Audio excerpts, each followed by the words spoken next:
اللہ سے مغفرت مانگنے کا اگر ہم خود اپنے اندر دوسروں کو معاف کرنے کا جذبہ پیدا نہیں کرتے۔ معاف کرنے کا اجر بہت بڑا ہے۔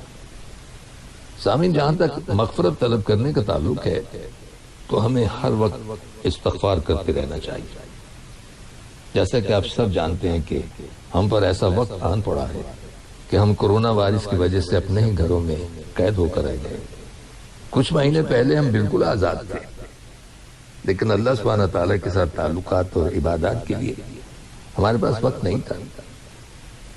آج اللہ سبحانہ تعالیٰ نے ان موجودہ حالات میں ہمیں بہت زیادہ فرصت عطا کی اور ہمیں ایک سنہری موقع حاصل ہو گیا ہے کہ ہم اپنے گھروں میں رہتے ہوئے فرصت کے اوقات میں اللہ سبحانہ تعالیٰ سے رجوع کریں، قرآن حکیم کی تلاوت کریں، نفل نمازیں ادا کریں اور استغفار کریں۔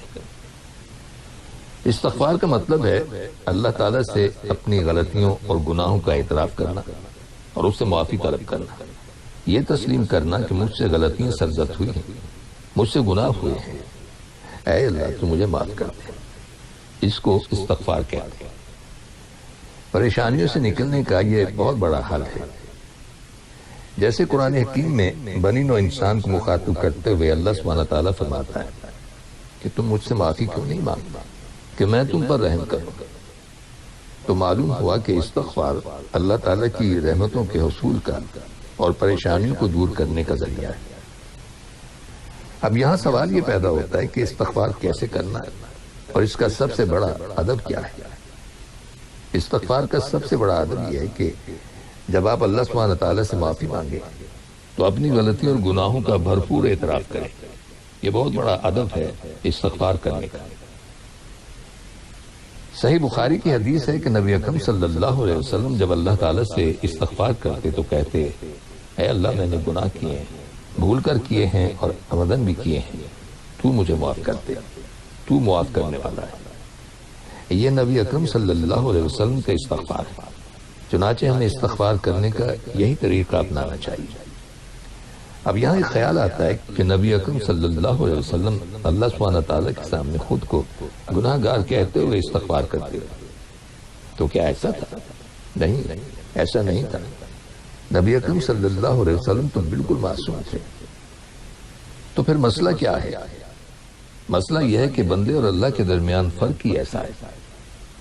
بندے اور اللہ کے درمیان ابدیت کے جو تقاضے ہیں وہ تقاضے ہی اس قدر حساس ہیں کہ اس کے بغیر اللہ تعالیٰ کی عبادت کا حق ادا نہیں ہو سکتا۔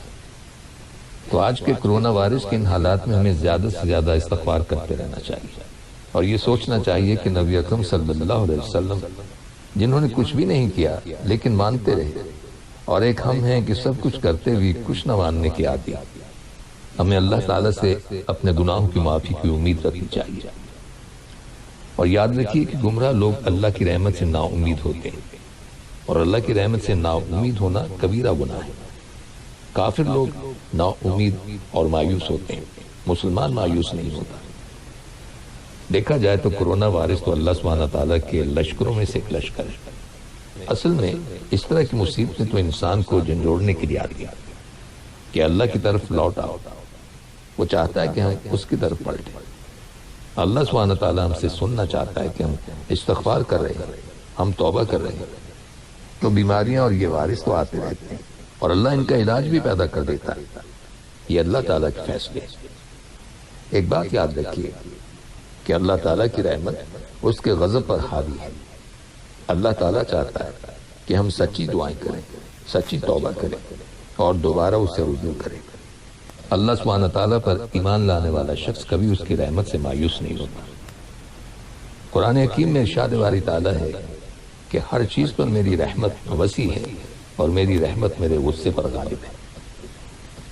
سامعین، ایک دفعہ ایک شخص سمندر کے کنارے واک کر رہا تھا تو اس نے دور سے دیکھا کہ ایک شخص نیچے جھکتا ہے، کوئی چیز اٹھاتا ہے اور اسے سمندر میں پھینک دیتا ہے۔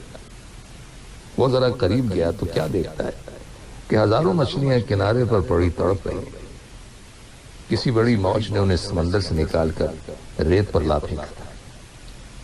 وہ شخص ان مچھلیوں کو واپس سمندر میں پھینک کر ان کی جان بچانے کی کوشش کر رہا تھا۔ اسے اس شخص کی بے وقوفی پر ہنسی آئی اور ہنستے ہوئے اس نے کہا، اس طرح کیا فرق پڑتا ہے؟ ہزاروں مچھلیاں ہیں، کتنی بچا پاؤ گے؟ یہ سن کر وہ شخص نیچے جھکا، ایک تڑپتی مچھلی کو اٹھایا اور سمندر میں اچھال دیا۔ وہ مچھلی پانی میں جاتے ہی تیرتی ہوئی آگے نکل گئی۔ تو پھر اس نے سکون سے دوسرے شخص کی طرف دیکھا اور کہا، اس سے فرق پڑا ہے۔ سامعین، یہ کہانی ہمیں سمجھا رہی ہے کہ ہماری چھوٹی سی کوشش سے بھلے مجموعی حالات تبدیل نہ ہوں مگر کسی ایک کے لیے وہ فائدہ مند ہو سکتی ہے۔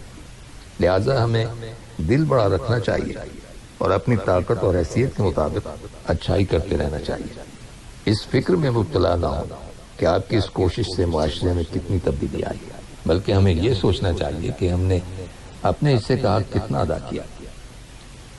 نبی اکرم صلی اللہ علیہ وسلم کا ارشاد ہے کہ اللہ سبحانہ تعالیٰ کے نزدیک تمام اعمال سے زیادہ پسندیدہ عمل وہ فرحت اور مسرت ہے جو تم کسی مسلمان بھائی کو دے سکو، یا اس سے کوئی دکھ، غم یا تکلیف دور کر سکو، یا اس کے قرض کا بوجھ ادا کر سکو، یا اس کی بھوک مٹا سکو۔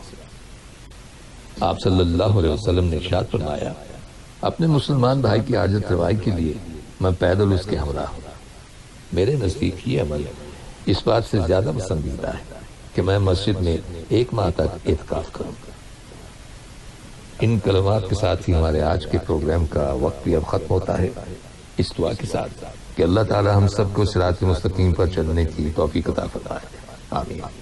آئندہ ملاقات تک کے لیے محمود احمد کو اجازت دیجیے، اللہ حافظ۔